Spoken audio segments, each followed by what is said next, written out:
हम सभी मारवाड़ी कॉलेज के स्टूडेंट हैं। आज हम लोग होचर गांव में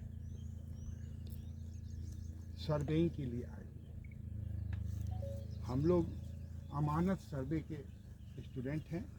मैं डीसी मिश्रा आप लोगों को आज प्लेन टेबल सर्वे के इंस्ट्रूमेंट के बारे में आप लोग को बताएं।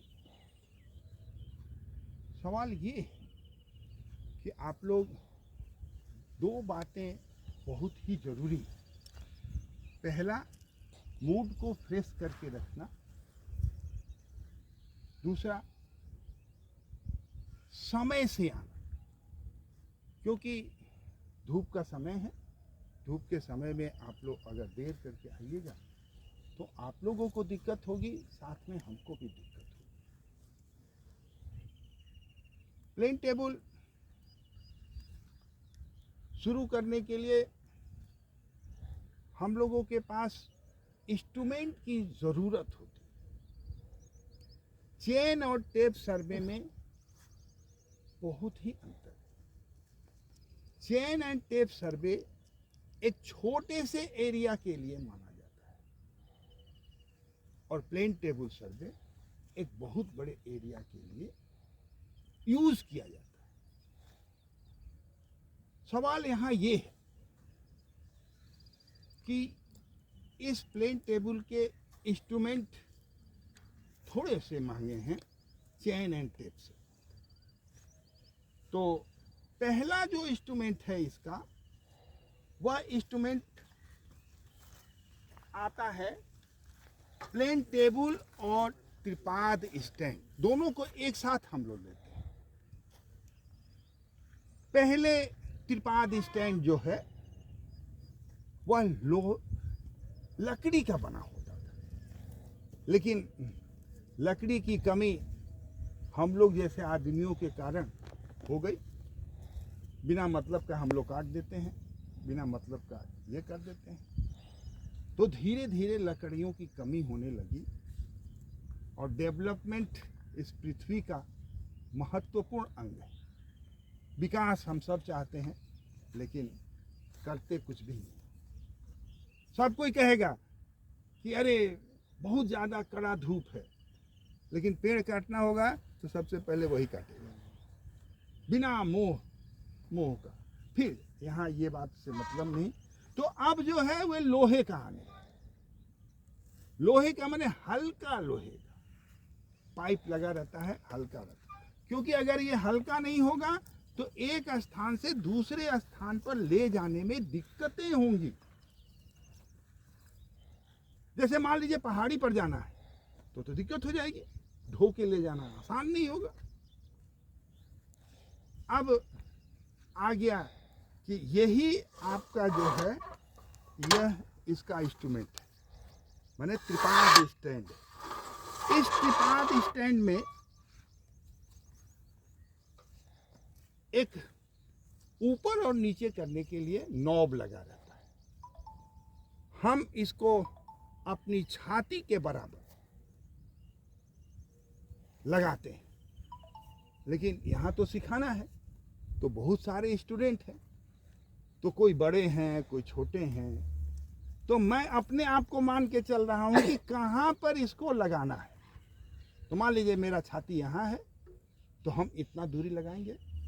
अगर बहुत, और जब सर्वे करने जाइएगा तो आप 5 आदमी से अधिक, 6 आदमी से अधिक नहीं रहता।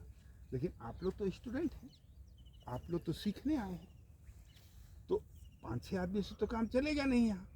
तो यहाँ पर जो काम हो रहा है सबको सिखाने के लिए हो रहा है। अब सबको सिखाने के लिए तो एक साइड में तो लगेगा नहीं, तो हम ये मान के चल रहे हैं। तो सबसे पहले यहाँ जो नॉब लगा हुआ है वहाँ पर हम खोलते हैं, खोल करके नीचे की ओर इसको थोड़ा फैलाते हैं। देखिए ये फैलेगा।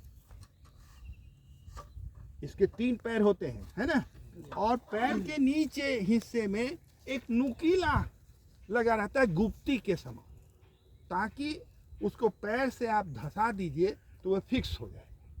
अभी धंसाओ नहीं। ये जब पूरी बातें तय हो जाती हैं, पूरी बातें हो जाती हैं, तब हम लोग करते हैं। खोलो नीचे से, खुला देखो, खुला है जी सर। इसको हम लोग खोलते हैं, खोल करके ऊपर की ओर करते हैं। तो देखिए हम अपने छाती के बराबर इसको ले आए। अब उस नॉब को कस देंगे, नॉब को कसो।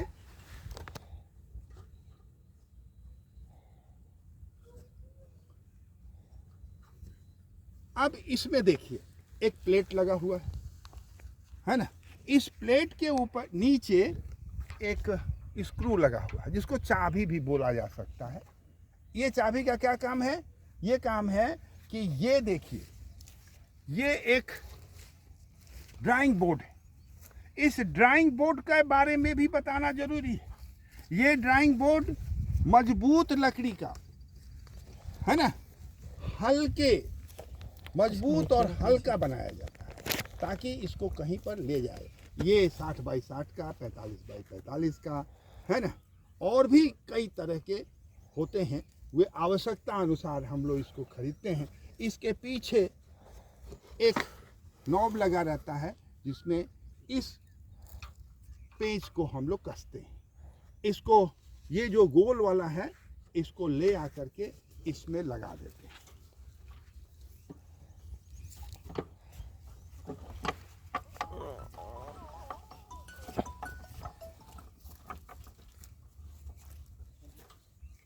और उसको कस देते हैं।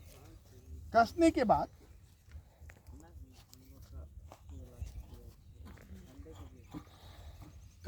बाद इसको अभी ढीला रखते हैं। क्यों? क्योंकि देखिए ये चारों ओर घूम सकता है, चारों ओर घूम रहा है। किसी भी दिशा में घुमाना चाहिएगा तो ये घूम जाएगा, है ना। और इसको फिट करके अभी हम इंतज़ार करते हैं कि आगे का इंस्ट्रूमेंट और क्या है। दूसरा इंस्ट्रूमेंट है एलिडेट। दूसरा इंस्ट्रूमेंट है एलिडेट। ये देखिए भाई, ये एलिडेट जो है, पहले ये भी लकड़ी का बना होता था, लेकिन अब लोहे का बना हुआ है। अच्छा है, मजबूत हो जाता है, यूज़ करने में आसानी होती है। ये इसका फलक जो है वह 90 डिग्री पर होता है। देखिए एकदम 90 डिग्री पर रहेगा, है ना, 90 डिग्री पर। इसमें एक घोड़े का बाल लगा रहता था। अब घोड़ा तो आप लोग रहने ही नहीं दिए हैं, है ना, घोड़ा तो है नहीं। तो मजबूत धागा, है ना, आजकल मजबूत धागा, मछली पकड़ने वाला धागा देखते हैं, बहुत पतला रहता है लेकिन बड़ी से बड़ी मछली को वो पकड़ लेता है। इस फलक में एक लाइन बनी रहती है जहाँ एक छोटा सा छेद रहता है। इसको आँख से और इस धागा को देखते हुए ऑब्जेक्ट को देखा जाता है ना, और देख करके एक रेख खींचा जाता है। ठीक है, ये हमेशा मूव करता है लेकिन एक ही दिशा में मूव करेगा। इधर भी मूव कर सकते हैं ज़रूरत पड़े तो। और जो यहाँ पिन गड़ा रहता है एक ही साइड, अगर पिन को इस साइड में रखे तो इस साइड में, इस साइड में रखिएगा तो इस साइड में, इस साइड में रखिएगा तो ऐसे मूव करेगा, इस साइड में रखिएगा तो ऐसे मूव करेगा। ठीक है, तो ये रेख खींचने के लिए ये एलिडेट का हम लोग यूज़ करते हैं। दूसरा महत्वपूर्ण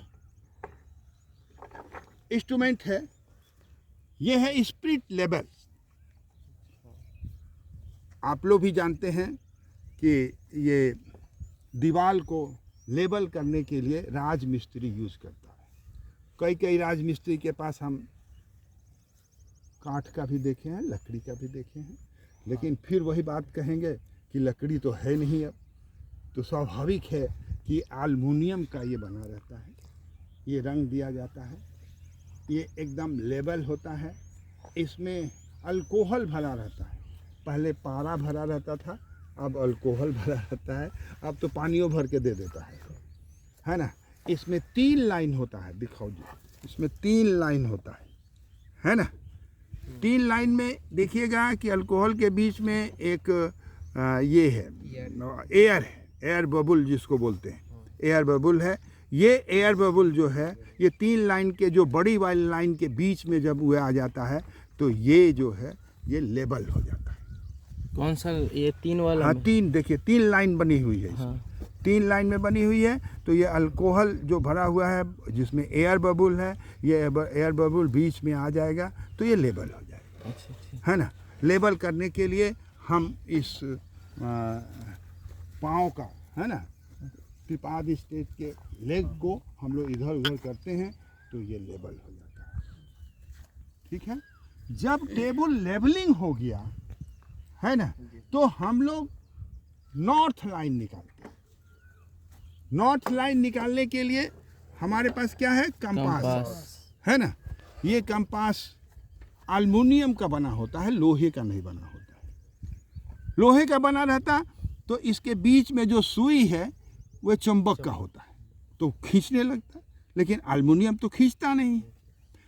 इसको यूज करने से पहले अपने पॉकेट में ये देख लीजिए कि कहीं लोहे की चाबी तो नहीं है ना। अगर लोहे की चाबी होगी तो ये मूव करेगा, जल्दी से स्थिर नहीं होगा, होबे नहीं करेगा, स्थिर होगा ही नहीं। या अगल बगल देख लीजिए कि कहीं कोई लोहे का पिलर तो नहीं है, क्योंकि लोहे का पिलर होगा तो क्या होगा, ये एडजस्ट नहीं होगा। इसमें इस सुई में एक जगह देखिए नॉर्थ बना हुआ है। जो ही ये नॉर्थ में आएगा तो ये एकदम स्थिर हो जाएगा। इसको रखेंगे कैसे सर? किस मुंह पे रखना है, कैसे पता? नॉर्थ लाइन की ओर पहले तो हम आपको पहले बता दिए हैं कि आप नॉर्थ कैसे सेट कीजिएगा। पढ़ा है कि नहीं पढ़ा है? बहुत सा तरीका है, पहले से आप जान जाते हैं। मंदिर गए होंगे, मस्जिद गए होंगे, या बहुत सा घड़ी वाला बना लीजिए। और सबसे बढ़िया तो आजकल जो है, जब ये इंस्ट्रूमेंट जब आया होगा उस समय मोबाइल किसी के पास नहीं होगा। आज तो मोबाइल सबके पास है, नॉर्थ तो तुरंत निकाल देता है ना। लेकिन हम आप लोग को पहले से बताए हैं कि नई टेक्नोलॉजी और पुरानी टेक्नोलॉजी के मेल को अमीन कहते हैं। हमको नया भी जानना है और पुराना भी जानना है। जब तक नया पुराना दोनों नहीं जानिएगा तो क्या होगा, आप ठीक से काम नहीं कर सकते, है ना। तो आपको कैथी भी जानना होगा और इंग्लिश भी जानना होगा, तभी आप काम कर सकते हैं। गांव में चवा, उंगली, बीता का यूनिट भी जानना होगा और वो भी जानना होगा। ठीक है, जो भी हो। तो ये नॉर्थ हम लोग फिक्स कर लेंगे, है ना। इसका काम है नॉर्थ फिक्स करना, है ना। जब नॉर्थ फिक्स हो जाएगा तो यहाँ एक चाबी लगी हुई है, इस चाबी को क्या करेंगे, टाइट कर देंगे, कस देंगे, है ना। अब मैंने हमारा टेबल जो है वह फिक्स हो गया। अब इधर उधर नहीं होगा, पैर से नहीं मारना है। पैर से मारिएगा तो फिर गड़बड़ हो जाएगा, है ना। क्या हो जाएगा, लेबलिंग खत्म हो जाएगा। लेबलिंग खत्म हो जाएगा तो रे जो जाएगा वो तिरछा जाएगा, और जब रे तिरछा जाएगा तो आपको क्या होगी, पूरा का पूरा गलत हो जाएगा। कम से कम 4-5 कड़ी का तो अंतर पड़ जाएगा, और 4-5 कड़ी का अंतर पड़ना बहुत मुश्किल है। अब तीसरी बातें जो आती हैं, जो मैंने अगली बातें, तीसरी क्या, अगली बातें जो आती हैं वह है चिमटा, है ना। आप लोग भी जानते हैं कि इसका दोनों पॉइंट बराबर है। देखिए यहाँ पर एक नॉब लगा हुआ है, नॉब, और ये जब सटाइएगा, देखिए सटाइएगा तो एकदम इसके सीध में होगी। यानी जब हम इसको कहीं पर घुसाएंगे तो नीचे वाला केंद्र और ऊपर वाला केंद्र इक्वल हो जाएगा, ठीक है ना।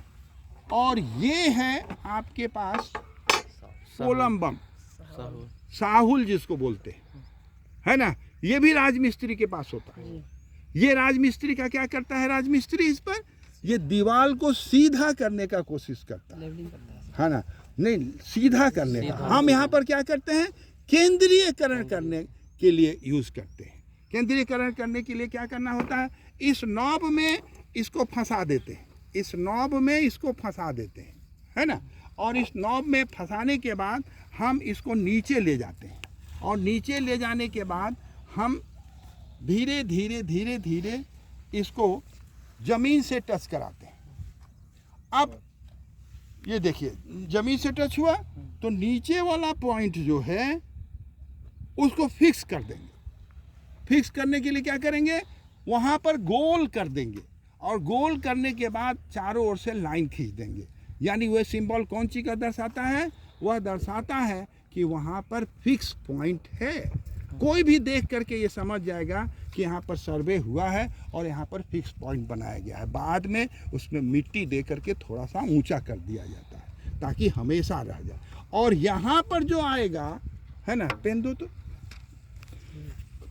यहाँ पर जो आएगा ये पॉइंट इस फिक्स पॉइंट के ऊपर है ना, माने टेबल में यहाँ पर फिक्स पॉइंट हो गया और नीचे जो है वहाँ फिक्स पॉइंट हो गया। ये हो गया केंद्रीयकरण, है ना, लेबलिंग, केंद्रीयकरण, है ना। दो बातें हम लोग करते हैं और फिर उसके बाद जिस मेथड से करना है उस मेथड से शुरुआत करते हैं। ये तो टेबल फिक्स हो गया। टेबल फिक्स होने के बाद और भी इंस्ट्रूमेंट की ज़रूरत है। दूसरा इंस्ट्रूमेंट की ज़रूरत होती है ये चैन, है ना। तो चैन ले आइए, चैन को ऊपर करो, पैर पूरा चैन ऊपर करो, पूरा करो।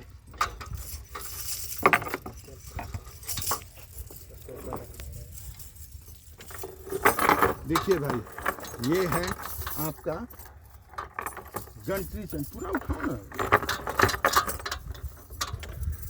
ये है गंट्री चैन,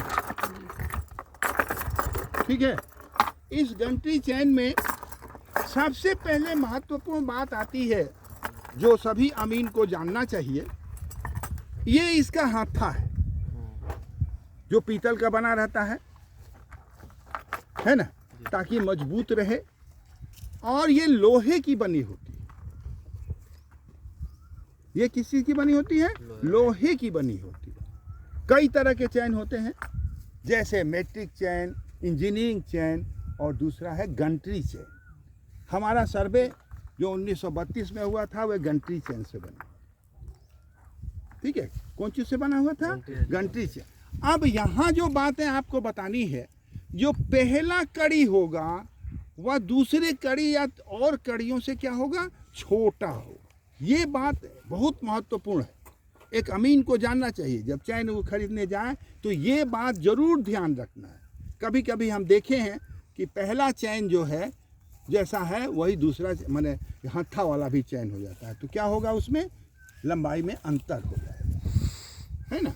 तो इसको, इस बात का ध्यान रखना है। जब भी चैन आप अब खरीदिए या यूज़ कीजिए तो पहला देख लीजिए कि पहला जो कड़ी है वह हाथे से लेकर के देखिए, ये नापिएगा तो ये एक चैन हो जाता है, अरे एक कड़ी हो जाता है ना। अब इसका अगला महत्वपूर्ण पॉइंट है कि ये जो है 100 कड़ी का होता है। चाहे गंट्री चैन हो, चाहे इंजीनियरिंग चैन हो, कोई भी चैन होगा तो वह 100 कड़ी का ही होगा। सुविधा के लिए 50 कड़ी का भी बनाया जाता है, लेकिन नापी में वह हाफ हो जाता है। जैसे पहाड़ी क्षेत्रों में जब हम ले जाते हैं चैन को तो वे करते क्या हैं कि ढोने में आसानी हो, इसलिए 50 का ही बनाते हैं। इसमें हर 10 कड़ी के बाद, गिनने की सुविधा के लिए हर 10 कड़ी के बाद एक फुलिया लगी होती है। यह फुलिया जो है, यह फुलिया जो है पहले पीतल की आती थी। हमारे पास जो है ये देखिए कि लोहे का है। तो हम तो पहले बोले कि सामान धीरे धीरे ख़त्म हो रहा होगा तो बना दिया लोग। तो ये पीतल का होता है, लेकिन यहाँ पर जो है ये लोहे की बनी हुई है। अब ये यहाँ से यहाँ तक 10 कड़ी होगी। आगे चलिएगा तो देखिएगा आप कि 20 कड़ी पर एक 2 नोक वाली फुलिया लगी होगी। देखिए ये मैंने गिनने की सुविधा के लिए ऐसा किया जाता है। इसमें दो नोक लगा हुआ है। अगला होगा वह जो है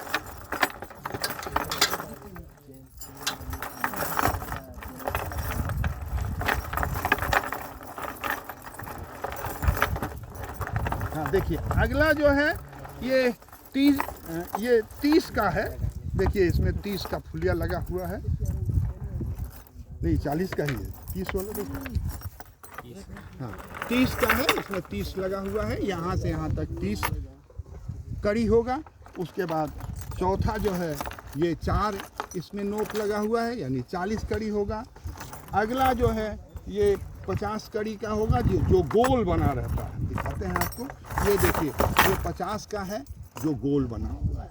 इसके बाद ये घटते जाता है, इसके बाद 60 होगा, है ना, उसके बाद 70 होगा, उसके बाद 80 होगा, उसके बाद 90 होगा। यानी पहला जो एक नोक वाली है वह 90 का भी होता है, और 1 इधर से गिनिएगा तो वह 10 का होगा, इधर से गिनिएगा तो वह 90 का होगा। ठीक है, तो ये है चैन आपका। इस चैन में मोड़ने के लिए छल्ले लगे रहते हैं ताकि आसानी से मोड़ा जाता है। देखिए 3 छल्ले लगे हुए हैं, तीनों छल्ले जो हैं आपस में बराबर होते हैं। गर्मी के दिन में ये फैल जाते हैं, जाड़े के दिन में सिकुड़ते हैं, इसलिए जब भी नापी करना है तो एक केरा होता है, केरा होता है, इस केरे पर इसको डाल करके नापी कर लिया जाता है कि कहीं ऐसा तो नहीं कि मेरा चैन में कोई मोड़ आ गया है, मैंने सुविधा के अनुसार करने के लिए कि ताकि हमारी नापी सही हो। तो केरा भी एक महत्वपूर्ण पार्ट है इसका। नापी से पहले केरा जो है ये यूज़ किया जाता है। अगला जो है वह है रेंजिंग रॉड। देखिए यह रेंजिंग रॉड जो है जिसमें ब्लैक एंड वाइट बना रहता है ताकि दूर से दिख सके ये, और एक झंडी लगी रहती है। इस झंडी के आधार पर हम दूर से इसको पहचान लेते हैं। होना चाहिए था रेड कलर का, लेकिन सुविधा नहीं हो पाई, दूर मार्केट है और यही खरीदा गया। चलिए काम तो चलेगा ही। तो ये जो है अब इसको सीधा हम लोगों को रखना है। तो सीधा रखने के लिए सबसे पहले हम अपने पैर को मोड़ेंगे और मोड़ करके ठीक नाक के सामने रखेंगे, है ना। तो ये रेंजिंग रॉड जो है वह सीधा हो। ऐसे होगा तब भी दिक्कत होगा, ऐसे होगा तब भी दिक्कत होगा, क्योंकि फिर आपका रे जो है वह बढ़ जाएगा। इसलिए यह ध्यान रखना है, जो इसको यूज़ करेगा वह ध्यान रखना है उसको कि ठीक नाक के सामने ये हो। अगला है फीता। फीता कई तरह के होते हैं भाई, है ना। ये 100 मीटर का भी होता है, ये 200 मीटर का है, यानी फीता का भी यूज इसमें होता है। तीसरा अगला जो महत्वपूर्ण पार्ट है इसका वह है आलपिन। आलपिन होना बहुत जरूरी है ना। और अगला जो है वह है, ये देखिए मैप देखिए, अगला जो है वह है इसका ड्राइंग पेपर, है ना। देखिए ड्राइंग पेपर ये ऐसा होता है जो लंबा होता है, और इसको जो है ये बोर्ड पर हम लोग रख देते हैं। इसके चारों ओर बोर्ड पिन लगा देते हैं, यानी बोर्ड पिन का होना भी जरूरी है। तो बोर्ड पिन लगा देते हैं। बोर्ड पिन के बाद चारों ओर बोर्ड, क्योंकि हवा से ये उड़े नहीं, है ना। और फिक्स पॉइंट के सामने हम पिन गाड़ देते हैं। पिन गाड़ने के बाद हम लोग ये रेडी हो जाता है हम लोगों का अगला काम करने के लिए। प्लेन टेबल सर्वे अमीन के लिए तो हम पहले बताए कि महत्वपूर्ण है। इसको सीखना भी आवश्यक है और सीख करके काम करना भी जरूरी है। और इस काम करने में आपको थोड़ी सी तो दिक्कत जरूर होगी शुरू में, लेकिन थोड़ा सा ही रखिए, है ना। अब आ जाइए स्केल, है ना। कोई भी मैप आप देखिएगा तो उस मैप के नीचे स्केल बना। हम स्केल आप लोग को पढ़ाए हैं,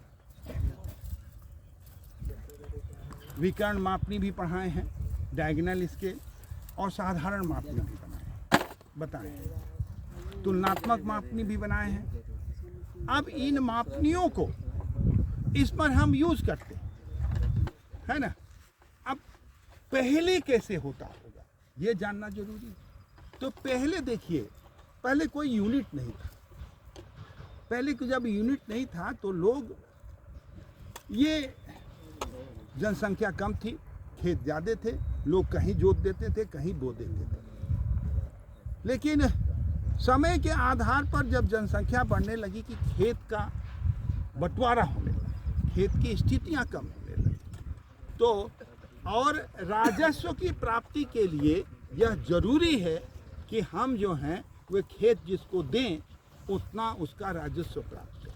किसी को ज़्यादा मिलता था, किसी को। अब सवाल होता था कि पहले यूनिट कैसे तय होती। छोटी सी कहानी है, हम बता देते हैं आप लोगों को। एक राजा थे, बीमार पड़े। बीमार पड़ने के बाद ये डुगडुगी पीटा गया कि हमारे राज्य में जो भी लोग इस राजा को ठीक कर देंगे उसको उचित इनाम दिया जाएगा। उचित इनाम के लिए माना गया। अब जब राजा ठीक हो गए, एक आदमी तैयार हुआ, तो राजा जब ठीक हो गए तो उनको उचित इनाम देने के लिए सबके पास पहले घोड़ा होता था। उस घोड़े से बोला गया कि इस पहाड़, उस समय पहाड़ चलता था, उस पहाड़ पर जितना दूर घोड़ा दौड़ाएंगे वही उनका जमीन हो जाएगा, जितना दूर दौड़ा सके। यानी इट इज़ यूनिट, वही यूनिट वहाँ पर माना गया। टाइम और घोड़े की चाल यूनिट हो गया। उसी तरह से फिर आगे बढ़ा तो चावा उंगली आ गया, बीता आ गया, फिर हाथ आ गया, फिर हाथ के बाद डेग आ गया, है ना। जो नापने की सुविधा जो होती थी वह होने लगी। और अब आप लोग जानते हैं कि इंच आया, सेंटीमीटर आया, है ना, कट्ठा आया, है ना। ये यूनिट नापने की एक स्थिति हो गई। अब जब तैयार हो जाएगा तो एक ये मानिएगा, क्या माने, स्केल बनाइएगा, उसी से स्केल पर इसको नापिएगा। हम लोग मारवाड़ी कॉलेज के टीचर हैं, हम लोग जो आप लोग देख रहे होंगे पूरे स्टूडेंट्स हैं, जैसे कि अमानत सर्वे में की पढ़ाई करने यहाँ नापी करने आए हैं, सीखने आए हैं। तो ये और हम हैं डीसी मिश्रा, है ना, जो अमानत के फैकल्टी मेंबर हैं। और मेरा फ़ोन नंबर है 9835376610। तो आज हम लोग इतना ही आप लोगों को बताएंगे। कल जो आगे पढ़ाएंगे तो